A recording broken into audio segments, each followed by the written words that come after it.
આવતીકાલનો દિવસ કેમ અગત્યનો છે? કાલે 6 તારીખ 12મો મહિનો એટલે કે 12 ડિસેમ્બર 6 ડિસેમ્બર આદ્રા નક્ષત્ર છે. કાલે માગસર મહિનાના આદ્રા નક્ષત્રમાં ભગવાન શિવલિંગ રીતે પ્રગટ થયા હતા બ્રહ્મા અને વિષ્ણુની સામે. એટલે આવતીકાલે જો કોઈ શિવજીની પૂજા કરે એને 100 મહાશિવરાત્રિનું પુણ્ય પ્રાપ્ત થાય. 8:48 એને આદ્રા નક્ષત્ર બેસે છે અને પછી આખી રાત સુધી રહે છે. એટલે ખાસ કરીને આપણા જે સબસ્ક્રાઈબર છે, ફોલોઅર છે એના માટે અને જે મહાદેવના ભક્તો છે એને ખાસ જણાવવાનું કે શક્ય એટલી શિવની પૂજા કાલે કરવી.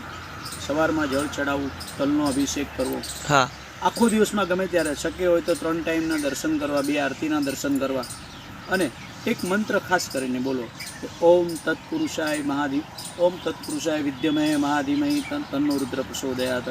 7 વખત, 11 વખત કે 5 વખત આ મંત્ર બોલી અને અભિષેક કરવો. અભિષેક કરતી સમયે શક્ય હોય ત્યાં સુધી ઉત્તર દિશામાં મુખ રાખીને બેસવું. તાંબાના લોટાથી જળ ચડાવવું અને સ્ટીલના લોટાથી દૂધનો અભિષેક કરવો. તુલસી પત્ર ક્યારેય અર્પણ કરવું નહીં, કેતકીનું પાન ક્યારેય ચડાવવું નહીં, કંકુ કે ચોખા એવું કાંઈ ચડાવવું નહીં. કેમ કે શિવજીની પાર્વતીને ચડાવી શકાય પણ શિવજીની શિવલિંગ ઉપર કંકુ ચડાવી શકાય નહીં, ચોખા ચડાવી શકાય, કંકુ ના ચડાવે. અને તુલસી વર્જિત છે. એટલે બને તેટલું કાલે શિવની પૂજા અર્ચના કરી લેવી.